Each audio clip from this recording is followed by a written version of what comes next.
जय श्री राम ਤੇ ਜੈ ਹਿੰਦ ਮੇਰੇ ਦੋਸਤੋ। ਅੱਜ ਅਸੀਂ ਗੱਲ ਕਰਾਂਗੇ ਬੀਤੇ ਦਿਨੀ ਪੰਜਾਬ ਦੇ ਮੁੱਖ ਮੰਤਰੀ ਕੈਪਟਨ ਅਮਰਿੰਦਰ ਸਿੰਘ ਵੱਲੋਂ ਇੱਕ ਪੰਜਾਬੀ ਯੋਧੇ ਜੱਸਾ ਸਿੰਘ ਆਹਲੂਵਾਲੀਆ ਨੂੰ ਸ਼ਰਧਾਂਜਲੀ ਤੌਰ 'ਤੇ ਇੱਕ ਪੋਸਟ ਸੋਸ਼ਲ ਮੀਡੀਆ 'ਤੇ ਪਾਈ ਗਈ। ਟਵਿੱਟਰ 'ਤੇ ਵੀ ਫੇਸਬੁੱਕ 'ਤੇ ਵੀ ਕਾਫੀ ਉਹ ਵਾਇਰਲ ਹੋਈ, ਜਿਹਦੇ ਵਿੱਚ ਸ਼ਰਧਾਂਜਲੀ ਤਾਂ ਦਿੱਤੀ ਨਾਲ ਕੁਝ ਕਿਸੇ ਸਮਾਜ ਨੂੰ ਟਾਰਗੇਟ ਕਰਕੇ, ਵਿਸ਼ੇਸ਼ ਕਰ ਹਿੰਦੂ ਸਮਾਜ ਨੂੰ ਟਾਰਗੇਟ ਕਰਕੇ ਉਹ ਪੋਸਟ ਲਿਖੀ ਗਈ, ਜਿਹਦੀ ਕਿ ਕਾफ़ी ਇੱਥੇ ਡਿਸਪਿਊਟ ਵੀ ਹੋ ਗਿਆ, ਜਿਸ ਡਿਸਪਿਊਟ ਦੇ ਕਾਰਨ ਉਹਨਾਂ ਨੂੰ ਆਪਦੀ ਪੋਸਟ ਉਦੋਂ ਬਾਅਦ ਐਡਿਟ ਵੀ ਕਰਨੀ ਪਈ। ਚਲੋ ਕੁਝ ਠੀਕ ਹੈ।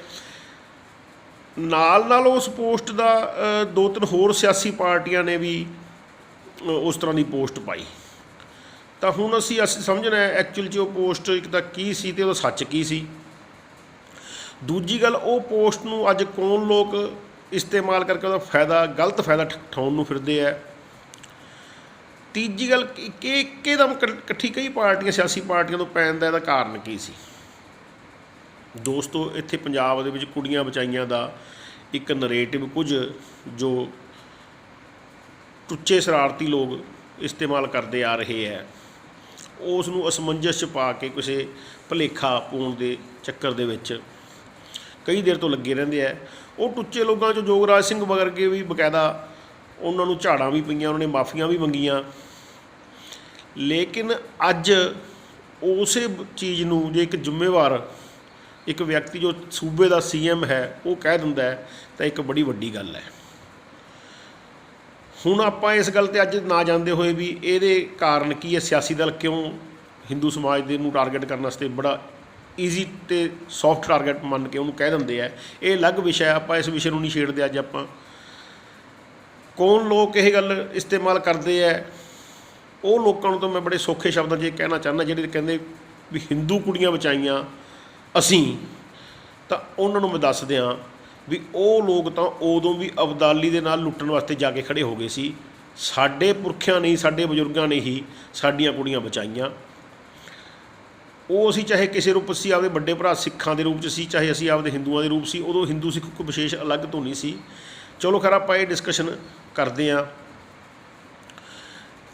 3 4 5 ਕਈ ਪਹਿਲੂ ਇਹਦੇ ਹੋਣਗੇ, ਉਹਨਾਂ 'ਚੋਂ ਆਪਾਂ ਅੱਜ ਇੱਕ ਇਸ ਗੱਲ ਦੀ ਗੱਲ ਕਰਨ ਦੀ ਕੋਸ਼ਿਸ਼ ਕਰਾਂਗੇ ਵੀ ਅਸਲ ਵਿੱਚ ਉਦੋਂ ਹੋਇਆ ਕੀ, ਜੋ ਓਰੀਜਨੈਲਿਟੀ ਜਿਹੜੀ ਕਿ ਲੋਕ ਅਸਮੰਜਸ 'ਚ ਨੇ। ਪੰਜਾਬ ਦੇ ਲੋਕ ਸ਼ੁਰੂ ਤੋਂ ਗੁਰੂਆਂ ਅਤੇ ਇੱਥੇ ਸੰਤ ਮਹਾਤਮਾ ਦੇ ਸ਼ਰਧਾਵਾਨ ਰਹੇ ਹੈ, ਅਤੇ ਗੁਰੂਆਂ ਦੀ ਇੱਥੇ ਬੜੀ ਇੱਜ਼ਤ ਅਤੇ ਸ਼ਰਧਾ ਇੱਥੇ ਸ਼ੁਰੂ ਤੋਂ ਰਹੀ ਹੈ। ਕਈ ਲੋਕ ਵਿਧੀਵਤ ਸਿੱਖ ਬਣ ਵੀ ਗਏ, ਕਈ ਲੋਕ ਜਿਹੇ ਨਹੀਂ ਉਸ ਤਰੀਕੇ ਨਾਲ ਬਣੇ, ਲੇਕਿਨ ਸ਼ਰਧਾ ਉਹਨਾਂ ਦੀ ਪੂਰਨ ਉਸ ਤਰ੍ਹਾਂ ਹੀ ਰਹੀ ਇੱਥੇ। ਉਹਦੇ ਵਿੱਚ ਹਿੰਦੂ ਸਿੱਖ ਦਾ ਐਸਾ ਕੋਈ ਵਿਸ਼ੇਸ਼ ਅਲੱਗ ਤੋਂ ਮਸਲਾ ਨਹੀਂ ਸੀ। ਹਿੰਦੂ ਲੋਕ ਹੀ ਇੱਕ ਕੋਈ ਫਾਰਮਲ ਤਰੀਕੇ ਦੇ ਸਿੱਖ ਬਣ ਗਏ, ਜਾਂ ਕੋਈ ਘਰੋਂ ਘਰੀ ਬਹਿ ਕੇ ਆਪਦੇ ਵਿਚਾਰ ਨੂੰ ਸਭ ਗੁਰੂਆਂ ਦੇ ਨਾਲ ਹੀ ਸੀ।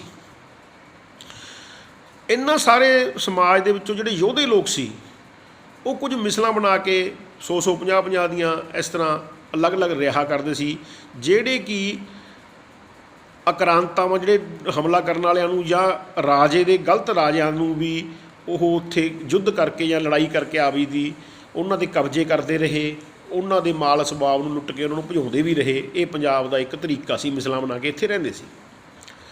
ਯੋਧੇ ਲੋਕ ਸੀ ਸਾਰੇ ਪੰਜਾਬੀ, ਜਿਹੜੇ ਯੋਧੇ ਸੀ ਉਹਨਾਂ 'ਚ ਇਹੋ ਜਿਹਾ ਕੁਝ ਨਹੀਂ ਸੀ ਵੀ ਫਲਾਨਾ ਸਿੱਖ ਹਿੰਦੂ, ਐਸਾ ਕੁਝ ਨਹੀਂ ਸੀ। ਲੇਕਿਨ ਇਕੱਠੇ ਲੜਦੇ ਰਹੇ। ਪੰਡਤ ਬੜੇ ਯੋਧੇ ਸੀ, ਪੰਡਤ ਬੜੇ ਸਿਖਾਉਣ ਵਾਲੇ ਵੀ ਰਹੇ। ਪੰਡਤ ਕਿਰਪਾ ਦੱਤ ਹੈ, ਸਤੀਦਾਸ ਮਤੀਦਾਸ ਦੀ ਪਹਿਲਾਂ ਗੱਲਾਂ ਬਹੁਤ ਆਉਂਦੀਆਂ। ਭਾਈ ਦਿਆਲਾ ਜੀ ਸੀ, ਪੰਡਤ ਕਿਰਪਾ ਦੱਤ ਨੇ ਬੜਾ ਯੁੱਧ ਨੀਤੀਆਂ ਸਿਖਾਈਆਂ। ਹੋਰ ਵੀ ਇੱਥੇ ਬੜੇ ਜਿਹੜੇ ਯੋਧੇ ਆਬੀ ਦੀ ਇੱਕੋ ਰੂਪ ਸੀ, ਯਾਨੀ ਕਿ ਉਹਦਾ ਉਦੋਂ ਭਰਾਵਾਂ ਵਾਲੀ ਗੱਲ ਕੋਈ ਇਹ 'ਚ ਇਸ ਤਰ੍ਹਾਂ ਦੇ ਕੋਈ ਬਖਰੇਵਾਂ ਨਹੀਂ ਸੀ। 14 ਜਨਵਰੀ 1761 ਨੂੰ ਮਰਾਠੇ ਤਕਰੀਬਨ ਸਾਰੇ ਭਾਰਤ 'ਤੇ ਰਾਜ ਕਰ ਰਹੇ ਸੀ। ਔਰੰਗਜ਼ੇਬ ਦਾ ਮਰ ਚੁੱਕਿਆ ਸੀ। ਉਸ ਤੋਂ ਬਾਅਦ ਤਕਰੀਬਨ ਮਰਾਠਿਆਂ ਦਾ ਹੀ ਬੋਲਬਾਲਾ ਸੀ। ਦਿੱਲੀ 'ਤੇ ਵੀ ਉਹਨਾਂ ਦਾ ਕਬਜ਼ਾ ਸੀ। ਬੇਸ਼ੱਕ ਦਿੱਲੀ ਦੇ ਵਿੱਚ ਇਹਨਾਂ ਨੂੰ ਚਾਹੁਣ ਵਾਲੇ ਲੋਕ ਘੱਟ ਸੀ, ਮਰਾਠਿਆਂ ਨੂੰ ਇਹਨਾਂ ਦਾ ਸ਼ੁਭਚਿੰਤਕ ਘੱਟ ਸੀ।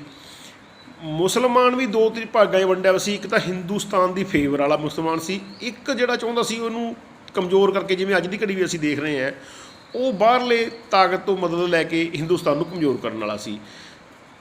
ਹਿੰਦੁਸਤਾਨ ਦੇ ਜੋ ਹੱਕ ਵਾਲਾ ਮੁਸਲਮਾਨ ਸੀ ਉਹ ਵੀ ਮਰਾਠਿਆਂ ਨਾਲ ਖੜ੍ਹੇ ਸੀ।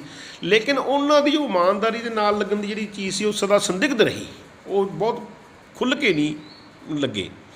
1761 ਦੇ ਵਿੱਚ ਮਿੱਤਰੋ ਆਪਣਾ ਜੋ ਫੌਜਾਂ ਇਕੱਠੀਆਂ ਹੋਈਆਂ ਸੀ, ਉਹਨਾਂ ਫੌਜਾਂ ਨਾਲ ਜਿਹੜੇ ਮਰਾਠਿਆਂ ਦੇ ਜਿਹੜੇ ਫੌਜਾਂ ਸੀ ਉਹਨਾਂ ਨਾਲ ਬਹੁਤ ਤੀਰਥ ਯਾਤਰੀ ਤੇ ਜਨਾਨੀਆਂ ਵੀ ਸੀ, ਜਿਹੜੀਆਂ ਤੀਰਥ ਯਾਤਰਾ ਵਗੈਰਾ ਕਰਕੇ ਉੱਧਰੋਂ ਆ ਰਹੀਆਂ ਸੀ।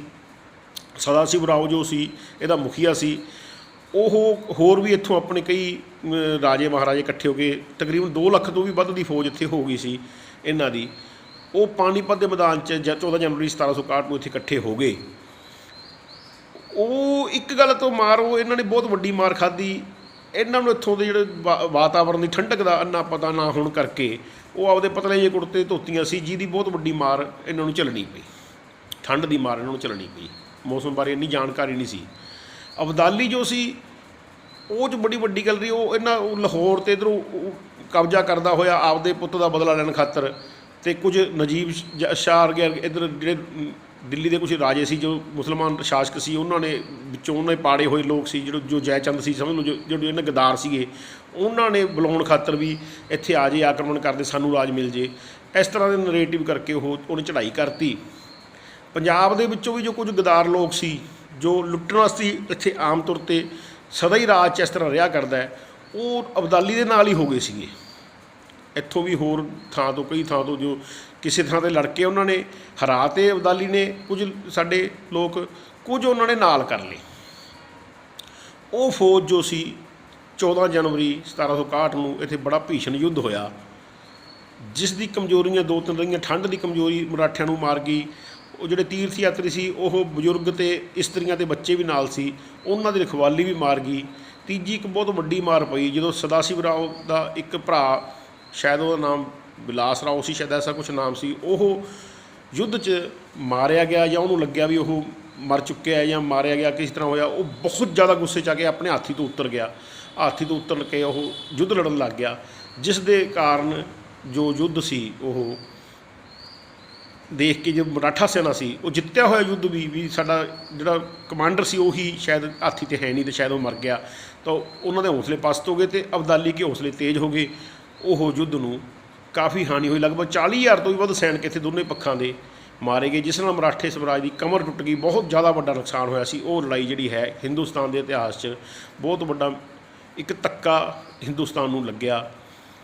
ਉਸ ਦੇ ਵਿੱਚ ਹੁਣ ਜਿਹੜਾ ਕੁੜੀਆਂ ਬਚਾਈਆਂ ਵਾਲਾ ਨਰੇਟਿਵ ਹੈ, ਉਹ 'ਤੇ ਕੁਝ ਸੈਨਿਕ ਛੱਡ ਕੇ ਅਬਦਾਲੀ ਆਪਦਾ ਹੋਰ ਇਕੱਠਾ ਮਾਲ ਸਵਾਬ ਇਕੱਠਾ ਕਰਨ ਖਾਤਰ ਹੋਰ ਜੋ ਕੁਝ ਕੰਮ ਕਰਨੇ ਸੀ, ਉਹਨੇ ਕੁਝ ਆਪਦੇ ਸੈਨਿਕ, ਕਾਫੀ ਸੈਨਿਕ ਛੱਡ ਕੇ ਕੁੜੀਆਂ ਦੇ, ਅਤੇ ਉਹਨਾਂ ਨੂੰ ਇਕੱਠੀਆਂ ਕਰਕੇ ਲਿਜਾਣ ਖਾਤਰ ਇੱਥੇ ਉਹ ਬੰਨ੍ਹ ਕੇ ਆਪਦੇ ਸੈਨਿਕ ਛੱਡ ਕੇ ਵਗ ਗਿਆ, ਜਿਨ੍ਹਾਂ ਨੂੰ ਸਾਡੇ ਪੰਜਾਬੀ ਯੋਧੇ ਜੋ ਇੱਥੇ ਇਕੱਠੇ ਹੋਏ ਰਿਹਾ ਕਰਦੇ ਸੀ ਉਦੋਂ ਉਹ ਵੀ ਮਰਾਠਿਆਂ ਨਾਲ, ਕਿਉਂਕਿ ਮਰਾਠੇ ਤੇ ਹਿੰਦੁਸਤਾਨੀ ਦੇ ਪੱਖ ਸੀ, ਉਹ ਵੀ ਆਪਣੇ ਜਿਹੜੇ ਪੰਜਾਬੀ ਸੀ ਉਹ ਵੀ ਹਿੰਦੁਸਤਾਨ ਦੇ ਪੱਖ 'ਚ ਸੀ।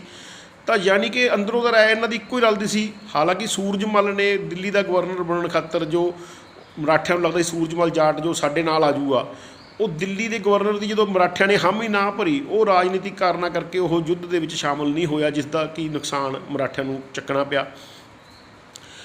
ਉਹ ਜੋ ਸਿੱਖ ਪੰਜਾਬੀ ਜਿਹੜੇ ਸੂਰਮੇ ਸੀ, ਉਹਨਾਂ ਨੇ ਸੂਰਮਿਆਂ ਨੇ, ਚਾਹੇ ਉਹ ਪੰਡਤ ਸੀ, ਚਾਹੇ ਜੱਟ ਸੀ, ਚਾਹੇ ਦੂਜੇ ਸੀ, ਜੋ ਵੀ ਗੁਰੂ ਦੇ ਸਿੱਖ ਵੀ ਸੀ, ਸਾਰੇ ਰਲ ਕੇ ਜੋ ਇੱਕ ਮੁੱਠ ਹੋ ਕੇ ਜੋ ਲੜਿਆ ਕਰਦੇ ਸੀ, ਉਹ ਜੋ ਮਿਸਲਾਂ ਸੀਗੀਆਂ ਉਹ ਇਕੱਠੇ ਹੋ ਕੇ ਉਹਨਾਂ ਨੇ ਉਹ ਜੋ ਅਬਦਾਲੀ ਦੀ ਸੈਨਾ ਸੀ ਉਹਨੂੰ ਜੋ ਥੋੜ੍ਹੀ ਕੁਛ ਟੁਕੜੀ ਰਹਿ ਗਈ ਸੀ, ਉਸ ਟੁਕੜੀ ਨੂੰ ਉਹਨਾਂ ਨੇ ਲੜਾਈ ਦੇ ਵਿੱਚ ਮਾਰ ਕੇ ਭਜਾਤਾ, ਕੁਝ ਮਾਰ ਤੇ ਕੁਝ ਭਜਾਤਾ। ਅਤੇ ਨੈਚੁਰਲੀ ਜੋ ਕੁੜੀਆਂ ਸੀਗੀਆਂ ਜਾਂ ਜਨਾਨੀਆਂ ਸੀ ਜਾਂ ਕੋਈ ਬਜ਼ੁਰਗ ਸੀਗੇ ਜਾਂ ਬੱਚੇ ਸੀ, ਉਹ ਜੋ ਆਜ਼ਾਦ ਹੋ ਕੇ ਉਹਨਾਂ ਨੇ ਆਪਣਾ ਆਜ਼ਾਦ ਆਪਦੇ ਉਹਨਾਂ ਦੇ ਕਬਜ਼ੇ 'ਚ ਹੀ ਆ ਗਈਆਂ। ਤਾਂ ਨੈਚੁਰਲੀ ਜੋ ਉਹਨਾਂ ਨੇ ਹਿੰਦੂਆਂ ਦੀ ਜਿਹੜੀ ਕਹਿੰਦੇ ਰੋਜ਼ ਇਹ ਗੱਲਾਂ ਚੱਲਦੀਆਂ, ਹਿੰਦੂਆਂ ਦੀ ਕੁੜੀਆਂ ਬਚਾਈਆਂ, ਯਾਨੀ ਕੁੜੀਆਂ ਉਹ ਹਿੰਦੂਆਂ ਨੇ ਹੀ, ਹਿੰਦੂਆਂ ਦੇ ਭਰਾਵਾਂ ਨੇ ਹੀ, ਆਪ ਦੇ ਭਾਈਚਾਰੇ ਨੇ ਹੀ ਬਚਾਈਆਂ ਕਿ ਲੜੇ ਅਤੇ ਜਦੋਂ ਉਹਨਾਂ ਹੱਥ ਕਬਜ਼ੇ 'ਚ ਆ ਗਈਆਂ ਤਾਂ ਉਹਨਾਂ ਨੇ ਹੋਰ ਕੀ ਕਰਨਾ ਸੀ ਉਹਨਾਂ ਦਾ। ਤਾਂ ਯਾਨੀ ਉਹ ਕਿਸੇ ਤਰੀਕੇ ਨਾਲ ਉਦੋਂ ਬਾਅਦ ਉਹਨਾਂ ਨੇ ਘਰੇ ਬਚਾਤੀਆਂ ਹੋਣੀਆਂ ਜੋ ਵੀ ਕੁਛ ਹੋਇਆ। ਯਾਨੀ ਜੋ ਅਸਲ ਸੱਚ ਹੈ ਉਹ ਇਹ ਹੈ।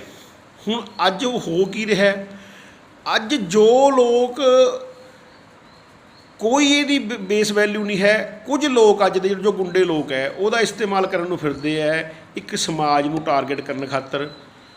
ਉਹਨਾਂ ਦੀ ਗੱਲ ਦੀ ਇੰਨੀ ਵੈਲਿਊ ਨਹੀਂ ਸੀ, ਉਹ ਮਾਫੀਆਂ ਵੀ ਮੰਗਦੇ ਰਹੇ ਹੈ, ਦਿੱਕਤ ਵੀ ਜੋ ਸਰਕਾਰੀ ਤੌਰ 'ਤੇ ਉਹ ਗਲਤ ਵੀ ਹੋਣ ਕਰਕੇ, ਕਾਨੂੰਨੀ ਤੌਰ 'ਤੇ ਵੈਸੇ ਵੀ ਸਮਾਜ 'ਚ ਇਸ ਗੱਲ ਨੂੰ ਕੋਈ ਹਾਮੀ ਨਾ ਹੋਣ ਕਰਕੇ, ਅਤੇ ਸਾਡਾ ਸਮਾਜ ਇਸ ਤੋਂ ਪਸਤ ਹੋਣ ਕਰਕੇ, ਪੂਰੀ ਜਾਣਕਾਰੀ ਨਾ ਹੋਣ ਕਰਕੇ ਉਹ ਸਮਾਜ ਇਸ ਤੋਂ ਝਿਪਦਾ ਰਹਿੰਦਾ ਹੈ, ਅਤੇ ਉਹਦਾ ਫਾਇਦਾ ਉਠਾ ਕੇ ਉਹ ਇੱਥੇ ਹੋਰ ਨਰੇਟਿਵ ਸੈੱਟ ਕਰਕੇ ਆਪਦਾ ਦਬਾਅ ਬਣਾਉਣ ਦੀ ਕੋਸ਼ਿਸ਼ ਜੋ 24 ਘੰਟੇ ਲੋਕ ਰਹਿੰਦੇ ਹੈ ਉਹ ਲੋਕਾਂ ਨੂੰ ਇਹ ਕਲੀਅਰ ਦੱਸਦੀ ਹੈ ਵੀ ਉਹਨਾਂ ਦੇ ਜੋ ਜਿਹੜੇ ਕਹਿੰਦੇ ਆ ਉਹ ਤਾਂ ਉਦੋਂ ਵੀ ਅਬਦਾਲੀ ਨਾਲ ਹੀ ਖੜੇ ਸੀ।